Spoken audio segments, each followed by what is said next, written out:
ನನ್ನೆಲ್ಲ ಯೂಟ್ಯೂಬ್ ವೀಕ್ಷಕ ಸ್ನೇಹಿತರಿಗೆ ನಿಮ್ಮ ಸುಪ್ರಿಯಾ ಶಿವಮೂರ್ತಿ ಗೌಡ ಮಾಡುವ ನಮಸ್ಕಾರಗಳು. ಎಲ್ಲರಿಗೂ ಶರನ್ನವರಾತ್ರಿಯ 6ನೇ ದೇವಿಯ ಅವತಾರವಾದಂತಹ ಕಾತ್ಯಾಯನಿ ದೇವಿಗೆ ನಮಸ್ಕರಿಸ್ತಾ, ಆ ದೇವತೆ ನಮ್ಮೆಲ್ಲರಿಗೂ ಒಳ್ಳೇದು ಮಾಡಲಿ ಅಂತ ಬೇಡ್ತಾ ಈ ಒಂದು ಅಧ್ಯಾಯವನ್ನು ಪ್ರಾರಂಭಿಸ್ತಾ ಇದ್ದೀನಿ. ಅದಕ್ಕೂ ಮುನ್ನ 135ನೇ ಭಾಗ ಇಂದು, ಅದರ ಹಿಂದಿನ ಭಾಗ 134ನೇ ಭಾಗದಲ್ಲಿ ಏನಾಗಿತ್ತು ಅಂತಂದರೆ, ಈಗಾಗಲೇ ರಾಮ ಮತ್ತು ರಾವಣರ ನಡುವೆ ಯುದ್ಧ ಭೂಮಿಯಲ್ಲಿ ಯುದ್ಧ ಪ್ರಾರಂಭವಾಗಿತ್ತು. ಲಕ್ಷ್ಮಣನ ಮಧ್ಯಪ್ರವೇಶವಾಗಿದೆ. ಆ ಒಂದು ಮುಂದುವರೆದ ಭಾಗವೇ 135ನೇ ಭಾಗ ಅಂತ ಈಗ ಹೇಳ್ತಾ ಈ ಒಂದು ಅಧ್ಯಾಯವನ್ನು ಪ್ರಾರಂಭಿಸ್ತಾ ಇದ್ದೀನಿ ಸ್ನೇಹಿತರೆ. ಸಿಂಹದಂತೆ ಗರ್ಜಿಸಿದ ರಾವಣನು ಆ ಮಾಯಾ ಈಟಿಯನ್ನು ಎಸೆದನು. ದಿಕ್ಕು ತಪ್ಪದೆ ಗಾಳಿಯಲ್ಲಿ ಆರಿದ ಆ ಈಟಿಯು ಲಕ್ಷ್ಮಣನ ಕಡೆಗೆ ಧಾವಿಸಿದಾಗ ರಾಮನು ಅದನ್ನು ನಿಷ್ಪ್ರಯೋಜನವಾಗುವಂತೆ ಕೇಳಿಕೊಂಡನು.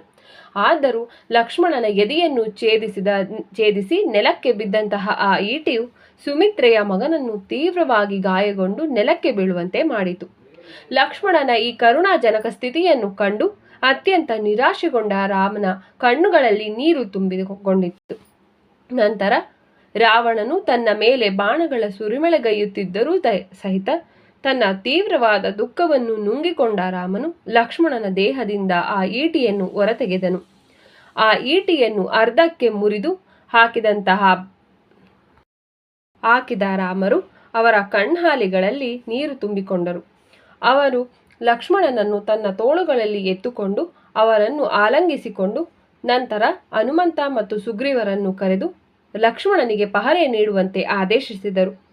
ರಾಮರು, ನಾನು ಈಗ ನನ್ನ ಸಂಪೂರ್ಣ ಶಕ್ತಿಯನ್ನು ಆ ಕ್ರೂರ ರಾವಣನ ಮೇಲೆ ಪ್ರದರ್ಶಿಸುತ್ತೇನೆ. ಅವನು ಶೀಘ್ರದಲ್ಲಿಯೇ ಯುದ್ಧ ಭೂಮಿಯಲ್ಲಿ ಮರಣ ಹೊಂದುವನೆಂದು ನಾನು ಭಾಷೆ ಕೊಡುತ್ತೇನೆ. ವಾನರರು ಪರ್ವತ ಶಿಖರಗಳ ಮೇಲೆ ಹೋಗಿ ಕುಳಿತು ವಿಶ್ರಮಿಸಲಿ ಹಾಗೂ ದೇವತೆಗಳ ಜೊತೆಗೂಡಿ ನನ್ನ ಅದ್ಭುತ ಸಾಹಸವನ್ನು ನೋಡಲಿ.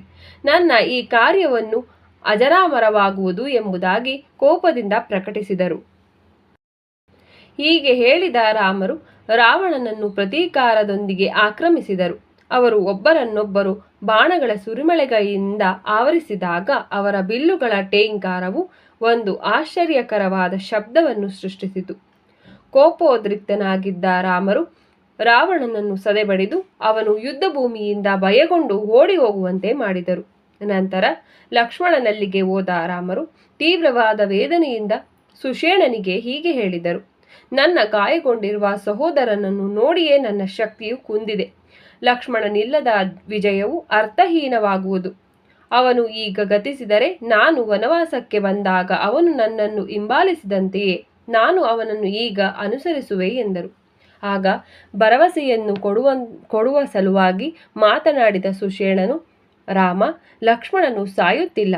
ಅವನ ಮುಖವು ತೇಜಸ್ಸು ಬಾಡಿಲ್ಲ ಮತ್ತು ಅವನ ಕಣ್ಣುಗಳು ಇನ್ನೂ ಪ್ರಕಾಶಮಾನವಾಗಿ ಮಿನುಗುತ್ತಿದೆ.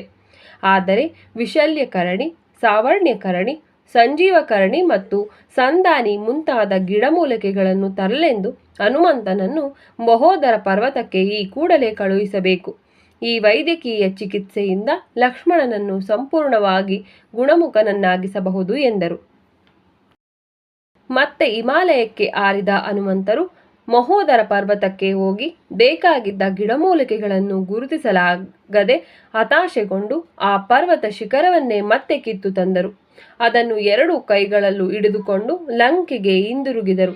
ಸುಷೇಣನ ಬಳಿ ಆ ಪರ್ವತ ಶಿಖರವನ್ನು ಇರಿಸಿ ಸ್ವಲ್ಪ ಕಾಲ ವಿಶ್ರಮಿಸಿದ ಹನುಮಂತರು ಹೀಗೆ ಹೇಳಿದರು: ನನಗೆ ತರಬೇಕಾಗಿದ್ದ ಗಿಡಮೂಲಿಕೆಗಳನ್ನು ಗುರುತಿಸಲು ಸಾಧ್ಯವಾಗದಿದ್ದ ಕಾರಣ ನಾನು ಇಡೀ ಪರ್ವತವನ್ನೇ ತರಲು ನಿರ್ಧರಿಸಿದೆ ಎಂದರು.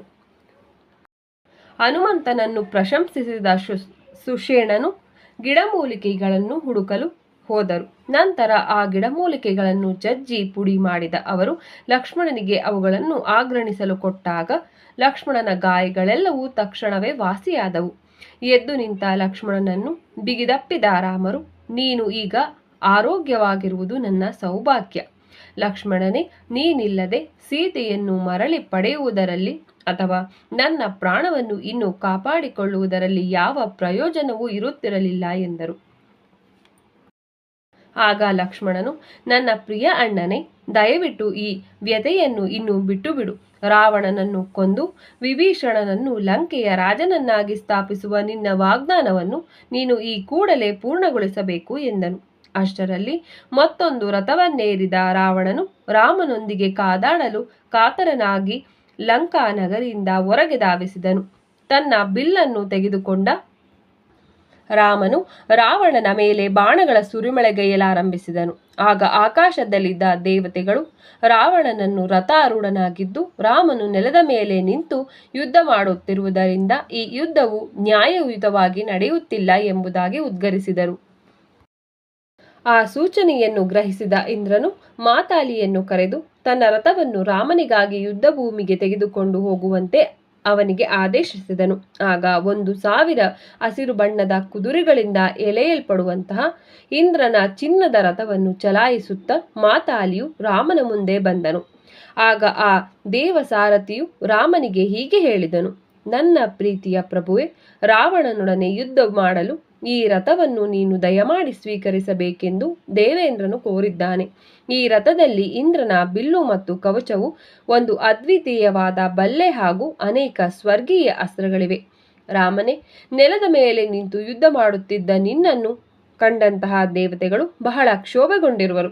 ಆದ್ದರಿಂದ ನೀನು ರಥವನ್ನು ದಯವಿಟ್ಟು ಸ್ವೀಕರಿಸಬೇಕು ಎಂದರು.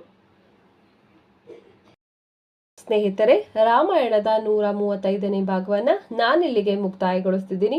ಮತ್ತೊಮ್ಮೆ ನಿಮಗೆಲ್ಲರಿಗೂ ಶರನ್ನವರಾತ್ರಿಯ 6ನೇ ದಿನದ ನಿಮಗೆಲ್ಲರಿಗೂ ಶುಭಾಶಯಗಳನ್ನು ಹೇಳ್ತಾ, ಹರ ಹರ ಮಹಾದೇವ್, ಜೈ ಶ್ರೀರಾಮ್.